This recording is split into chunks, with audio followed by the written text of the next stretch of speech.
esta grabación deseo contribuir a dar a conocer las tribulaciones que ha pasado este antiguo y famoso juego de guerra hasta llegar a nosotros. Debido a su complejidad, he dividido este ensayo en 3 partes. La primera, dedicada al ajedrez antes de la aparición de la reina o dama. En la segunda conoceremos el momento en que aparece por primera vez sobre un tablero utilizando los movimientos actuales. Y para ello nos basaremos en el completo estudio de un poema manuscrito en valenciano en el siglo XV llamado Escacs d'Amor. Y por último, la tercera parte tratará de lo que ha sido el ajedrez desde la aparición del poema hasta nuestros días.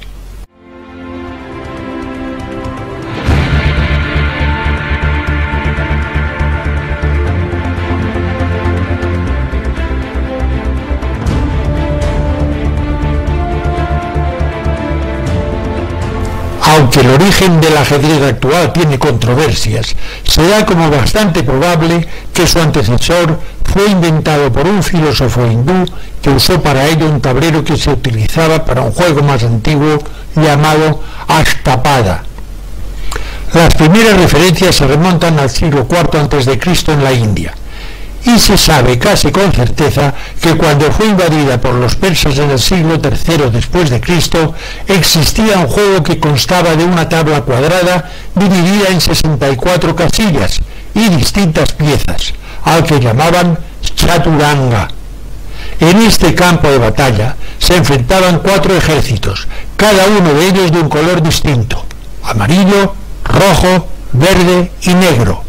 El juego se desarrollaba por parejas, siendo aliados los jugadores que se encontraban frente a frente, y cuando uno de ellos era eliminado, las fuerzas que le quedaban pasaban a su compañero. Para jugarlo se utilizaban dados.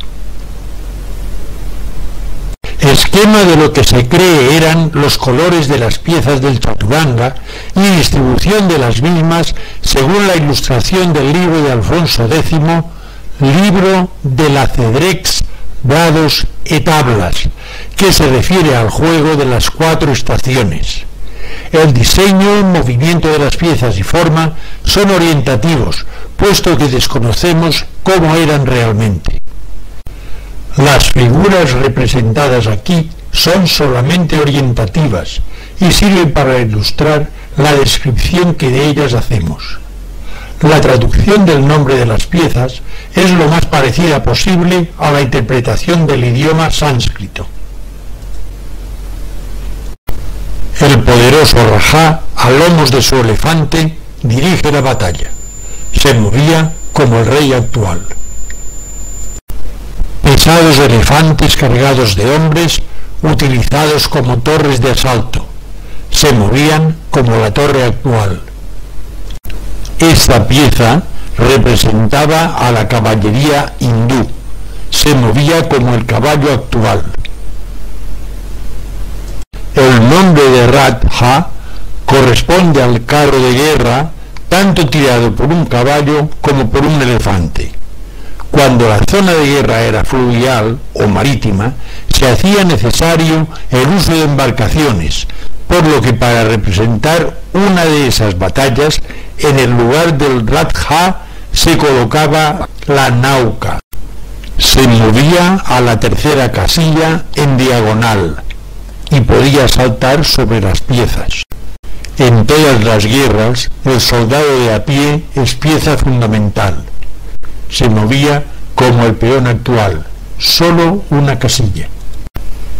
Tras invadir la India, la dinastía sasánida persa adoptó el chaturanga y la primera referencia de él se da en uno de sus libros, aproximadamente del año 600 después de Cristo, que dice que un embajador hindú fue a Persia desde la India durante el reinado de Nausirawan y le entregó el juego junto a otros muchos regalos con el desafío de aprender sus secretos.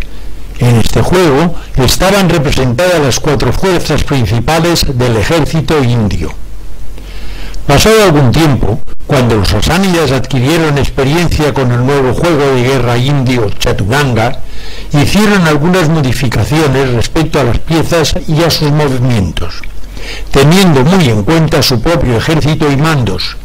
Al nuevo juego lo llamaron Satrang, que podría traducirse como frente a frente. Lo primero que hicieron fue eliminar los dados, debido a que sus leyes prohibían los juegos por dinero, aunque según se narra en el libro de Alfonso X el Sabio de 1283, que hemos nombrado anteriormente, en algunas variantes posteriores aún se seguían utilizando. Luego convirtieron los 4 ejércitos en 2, fusionando los aliados en uno solo. Eliminaron a 2 de los 4 jugadores y entregaron sus piezas a los 2 contendientes que habían quedado, que doblaron así el número de sus efectivos. Modifican las posiciones y movimientos de algunas piezas. En lugar del Rajá pusieron el Shahanshah, o sea, el Rey de Reyes. En lugar del segundo Rajá eliminado, colocaron un comandante conocido como Iranspabat, que procedente de la familia real estaba al frente del ejército sasánida. Eliminaron el barco, puesto que no tenía relevancia para ellos, y en su lugar colocaron su temible carro de guerra, principal fuerza de ataque de la vanguardia de su ejército. La caballería, con su importante sección de arqueros, era una pieza fundamental de la tropa auxiliar de su ejército, por lo que conservaron el caballo. Para el asalto de fortificaciones, los sasánidas utilizaban estructuras de asalto en forma de torres móviles, específicas para el asedio de ciudades que estaban apoyadas con distintas clases de arietes. Como equivalencia de esas torres en el juego, los sasánidas no encontraron nada mejor que los grandes y robustos elefantes indios, adaptados a su propio ejército, con su castillete en el lomo repleto de soldados. Y por último, mantuvieron también al imprescindible soldado de infantería. Podemos ver en la parte inferior de estos gráficos que en nuestro ajedrez el caballo y el alfil han alternado sus posiciones respecto a las que tuvieron en el Satrang persa, carro de guerra, hoy nuestro alfil y su caballo. Estas piezas pertenecen a un juego de ajedrez llamado de Afrasiab, que es el nombre del que fue héroe Shahanshah de los Turán, que el poeta persa Ferdowsi menciona y mitifica en el poema épico Shahnameh. También bajo ese nombre se conoce el lugar donde estaba situada la antigua Samarcanda, hoy Uzbekistán, donde se han realizado distintas excavaciones arqueológicas y encontrado todo tipo de objetos, incluidas estas piezas, de las que hemos escogido 6 para diseñarlas de forma simplificada y utilizarlas en esta grabación. Se datan entre los siglos VI y VIII, son de marfil y se conservan en el Museo Estatal de Uzbekistán.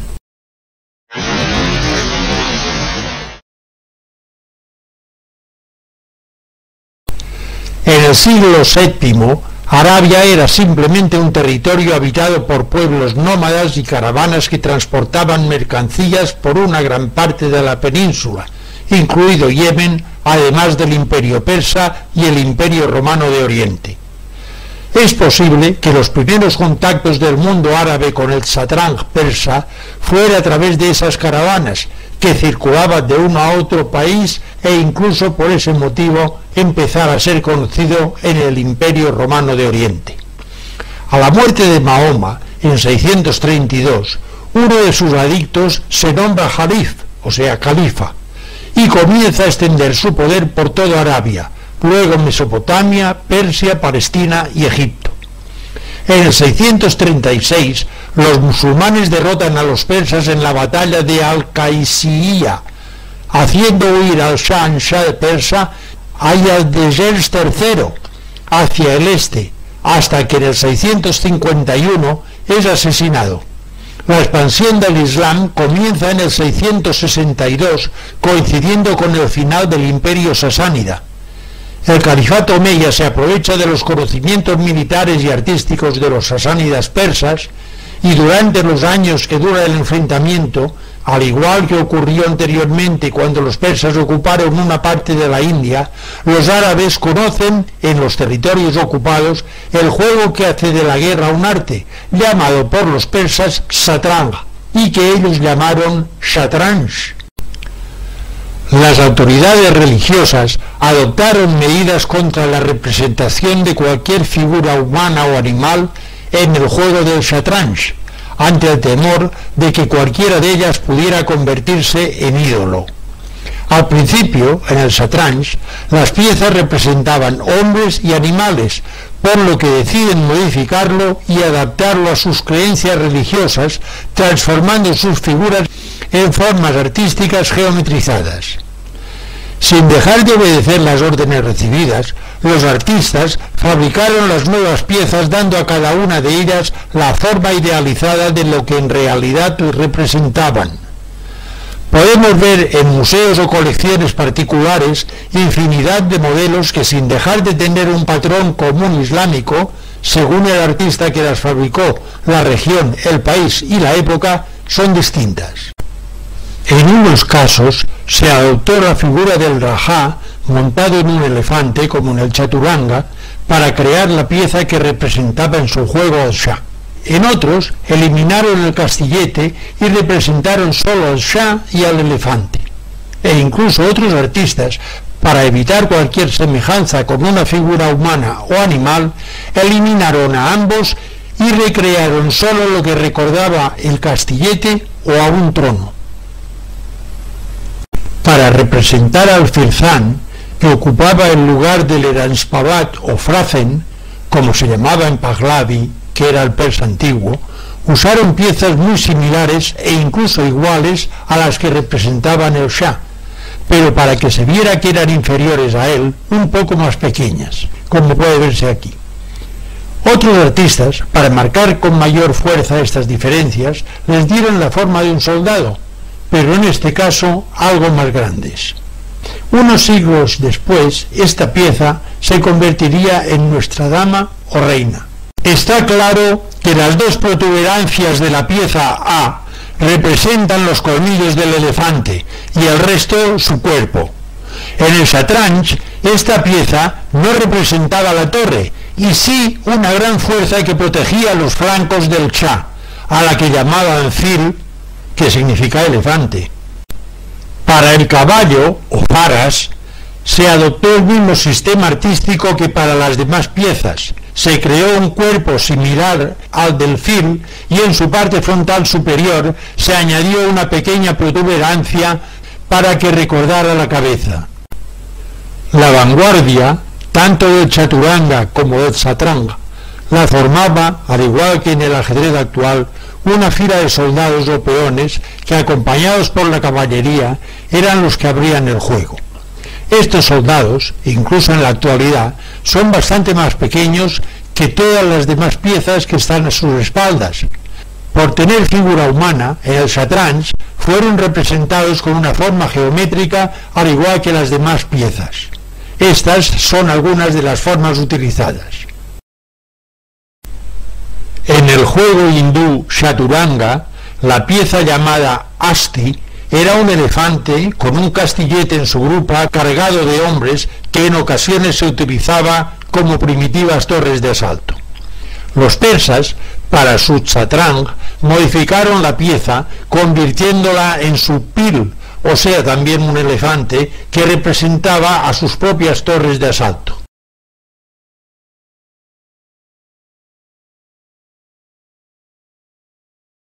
Los árabes efectuaron cambios del satrang al shatranj, y al eliminar el carro persa y trasladar de lugar el caballo y el elefante, quedó vacía una casilla para la que crearon una nueva pieza a la que llamaron ruk.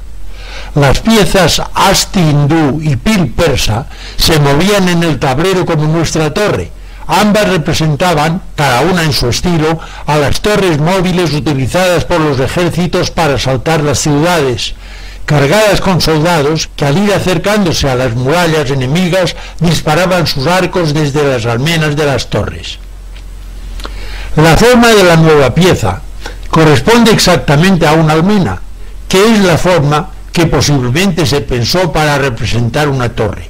La llamaron Ruk, o sea, roca, una almena de piedra como la de las fortalezas.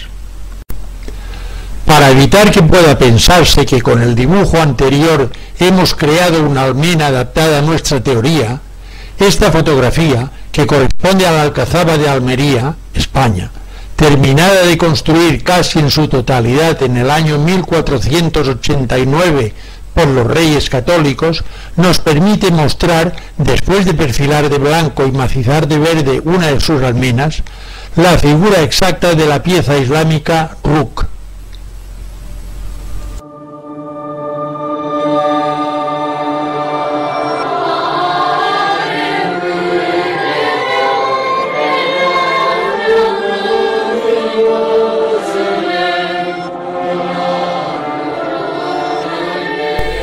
Existen tres versiones de la forma en que el Chatrans pasó a Europa.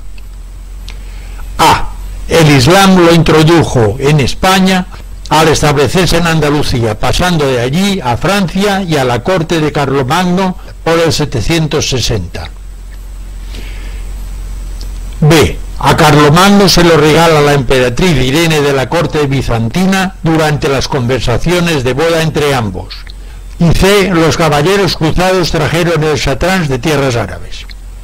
Creemos que lo más lógico es pensar que las tres versiones, y quizás alguna más, pueden ser correctas y haber ocurrido más o menos al mismo tiempo. En todo caso, sabemos que de la India pasa a Persia y Oriente. De Persia pasa al mundo islámico y de allí a toda Europa, a través del Imperio Házaro, Imperio Bizantino, España e Italia. De Escandinavia, los vikingos noruegos hacia Britania, Irlanda e Imperio Carolingio Occidental. Los daneses a Britania Oriental y Marca Sajona. De Suecia a países del Báltico. Del Imperio Bizantino al Imperio Carolingio y al Imperio Búlgaro. Y del Imperio Carolingio pasa a países del norte y a los anglo-normandos.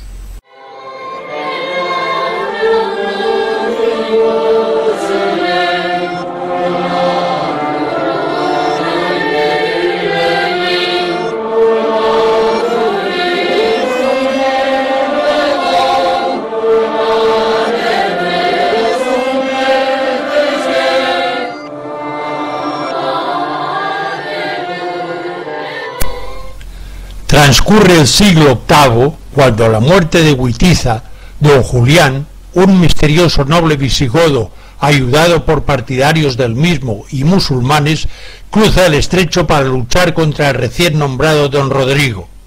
Después de varios enfrentamientos y ante la imposibilidad de vencer, regresa a África para ponerse de acuerdo con los jefes musulmanes Musa ibn Nusayr y Tariq ben Ziyad, que había sido enviado por Damasco para la conquista peninsular. El emir Musa, junto con su amigo Abd al-Aziz y su lugarteniente Tariq, atraviesa el estrecho con su ejército, avanzando sin encontrar una oposición digna hasta el enfrentamiento con el ejército de Rodrigo, al que derrota en la batalla de Guadalete. Mientras Tariq avanza hacia el norte, Musa vuelve a Damasco para informar y recibir nuevas órdenes. A su regreso pasa por Sevilla y Mérida, camino de Toledo, para reunirse con su lugarteniente y juntos atacar la franja cantábrica. Como en muchos otros lugares conquistados, varias ciudades hispano-visigodas se rinden sin lucha para conservar religión y propiedades, pagando por ello un tributo. Conquistada la península y eliminado el reino visigodo en el año 711, el ejército musulmán atraviesa los Pirineos e invade el territorio de los francos, hasta que es derrotado en Poitiers por el ejército de Carlos Martel, abuelo de Carlomagno. Al-Ándalus, nombre que daban los musulmanes a la tierra hispánica conquistada, se convirtió en un emirato que dependía directamente de los omeyas de Damasco. La mayoría de la población era hispano-visigoda y bereber, que no llegaron a congeniar, por lo que los bereberes abandonaron la península, quedando una tierra de nadie que formó una frontera natural que facilitó el avance cristiano. A mediados del siglo VIII son asesinados en Damasco los miembros de la familia Omeya a manos de los abbasíes, que se proclaman califas y trasladan la capital a Bagdad. Abd ar-Rahman I, único superviviente de la dinastía Omeya, se hace con el control de Al-Ándalus y la declara emirato independiente del califato abbasí. Abd ar-Rahman III se independiza totalmente de Bagdad y proclama Al-Ándalus califato de Córdoba, por lo que queda entre dos potentes enemigos, los cristianos, que avanzan hacia el sur, y las fuerzas fatimíes al otro lado del estrecho. Se enfrentan los cristianos en diversos puntos, haciéndolos retroceder de nuevo hasta la cornisa cántabra. Los señores feudales cristianos del reino de Asturias, zonas pirenaicas de Cataluña y el Rosellón, que aún luchaban, lo hacían de forma individual en pequeñas escaramuzas o defendiéndose en sus fortalezas. Las fuerzas musulmanas, al encontrarse lejos de Córdoba, solo hostigaban a los cristianos a la espera de que desde Córdoba se decidiera un nuevo ataque por el Pirineo para invadir el centro de Europa, con más éxito que el anterior decidido con la derrota de Poitiers.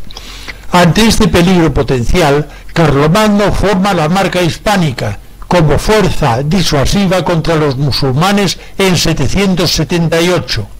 Pero es el 2 de abril de 812 cuando otorga a los pobladores de la Marca apoyo contra las exigencias de los señores, precepto confirmado en 815 y en 816 por Ludovico Pío.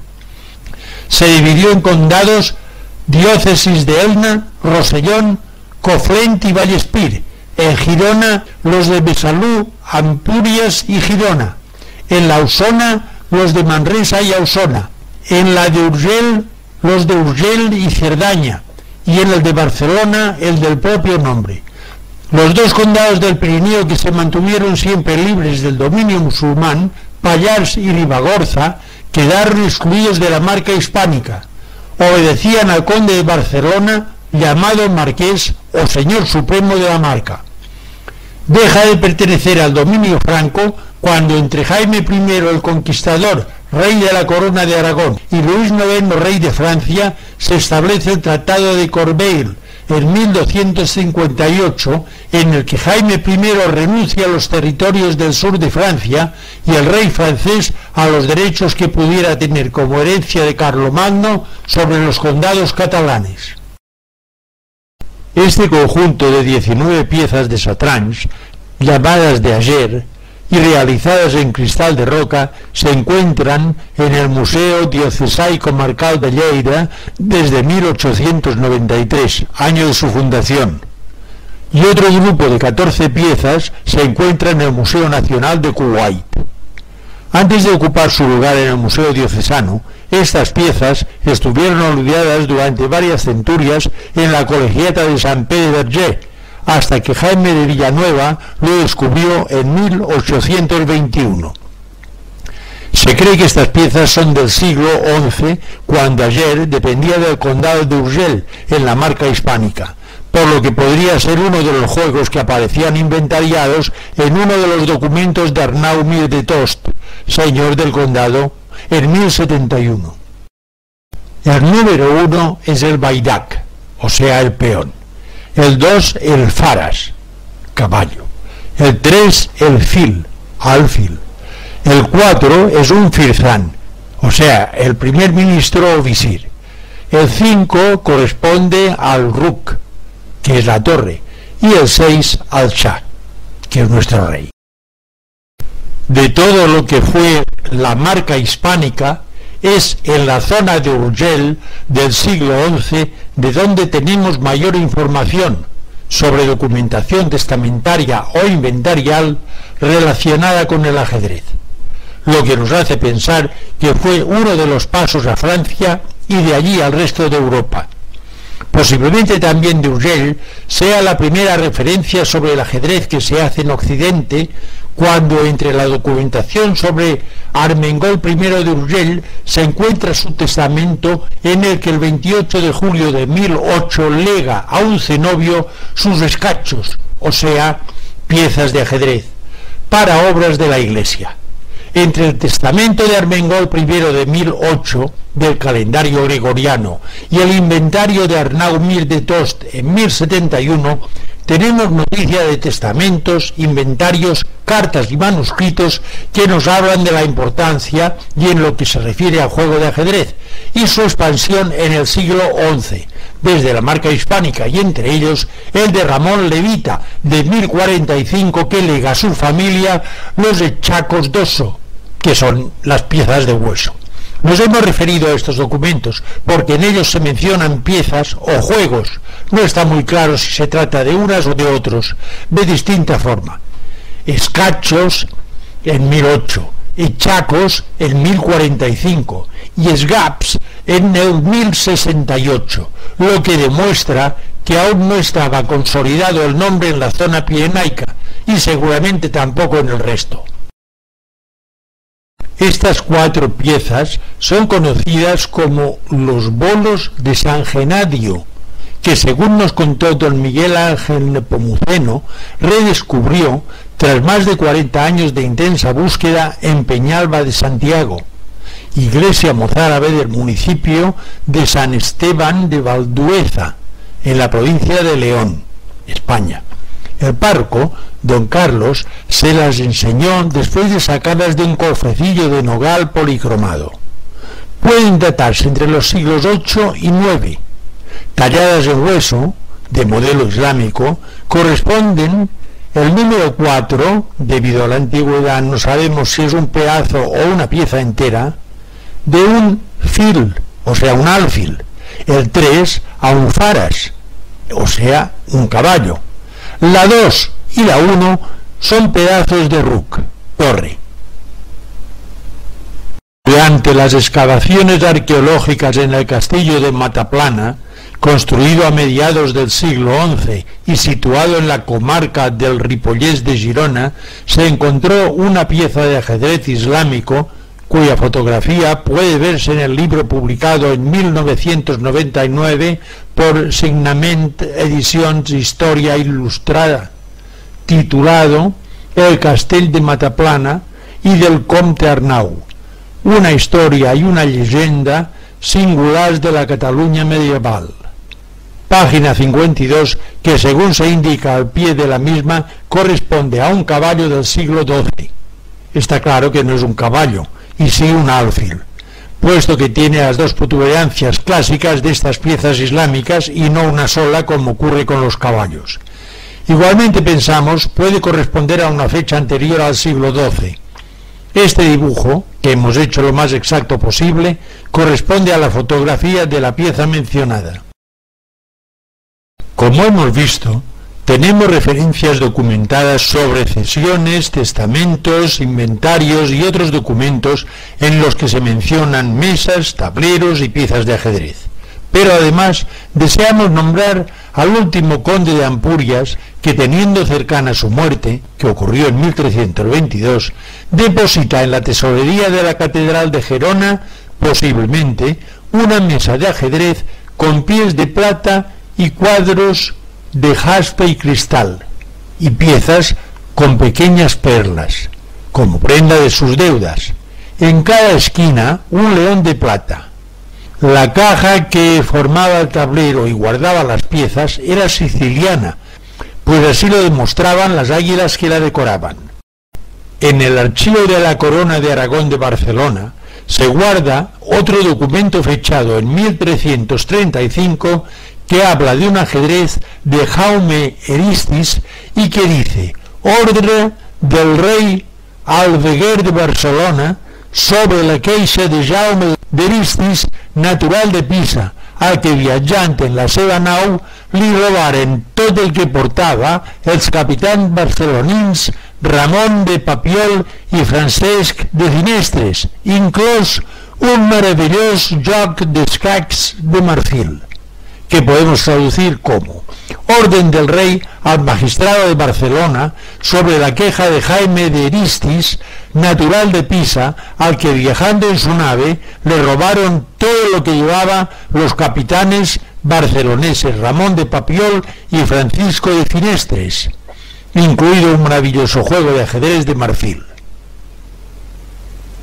De 1410 tenemos dos referencias, la que se refiere a un inventario del rey Martín el Humano, en el que se nombran varias mesas de ajedrez, piezas de ébano, marfil, jaspe y cristal, y además de tableros con sus piezas, 4 libros de ajedrez escritos en catalán, 2 en francés y una pieza de jaspe trabajada a modo que se hace para el ajedrez, que tiene un cordón negro alrededor. La segunda referencia es la del Príncipe de Diana, un taulell amb sos escachos 2. Este entorn tota la història de Sant Jordi obrada per personajes. O sea, un tablero con las piezas de hueso que tiene alrededor toda la historia de San Jorge representada por personajes.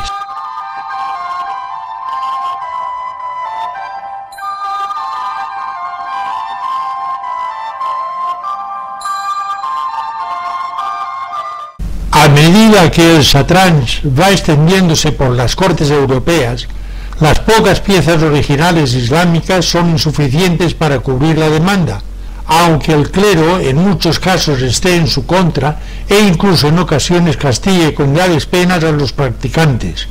Se fabrican nuevos juegos con ricos materiales que van adquiriendo personalidad propia. A partir del siglo XI, en algunos lugares de Europa, las piezas van adquiriendo formas más en consonancia con lo que representan, procurando además de este modo evitar los estilos infieles. Primero se acoplan figuras humanas, animales y motivos decorativos sobre los modelos abstractos árabes, y más tarde se elimina todo vestigio islámico fabricando todas las piezas con formas humanas, excepto el caballo, claro. Sabemos que algunos profesionales de la religión no comulgaban con el juego del ajedrez y que incluso procuraban que los jugadores fueran castigados severamente, ya que en la mayoría de los casos se hacían apuestas, y en algunos de ellos seguramente grandes apuestas, que llevaban a peleas con heridos y muertos al no poder pagar el perdedor o por hacer trampas a algunos de los jugadores. Si a esto añadimos que muchas partidas se jugaban con dados, comprenderemos lo maligno que era para la Iglesia este juego creado por el infiel.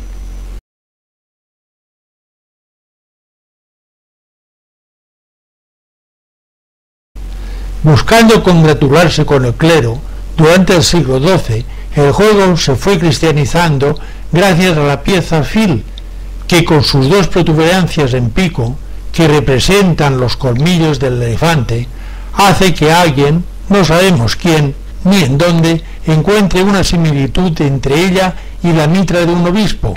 La idea prosperó tanto que se cambió la figura árabe por la figura de un obispo sentado junto al rey. Iglesia y Estado juntos, tan lógico y normal para el medioevo que casi en toda Europa se acepta y adopta la idea. Hoy, a esta pieza, en lugar de alfil, se la llama en inglés bishop, obispo, y en portugués bispo. El antecesor de la mitra fue el birrete del siglo XI, de forma cónica y puntiaguda, ver figura 1A, que a comienzos del siglo XII va adquiriendo forma de media esfera, figura 1B. Luego la parte central se hunde hasta crear una parte redondeada a cada lado, figura 1C, que en muchos casos llega a convertirse en puntas, figura 1D. A finales del siglo XII, estas puntas pasan a la parte frontal y posterior, creándose la mitra propiamente dicha, figura 1E. Las flechas rojas señalan la mitra de los obispos, que corresponde a la creada a finales del siglo XII. Una muestra del nuevo ajedrez ya cristianizado es el juego llamado de la isla de Lewis, que se encontró en la playa del municipio de Wig, en la isla de Lewis.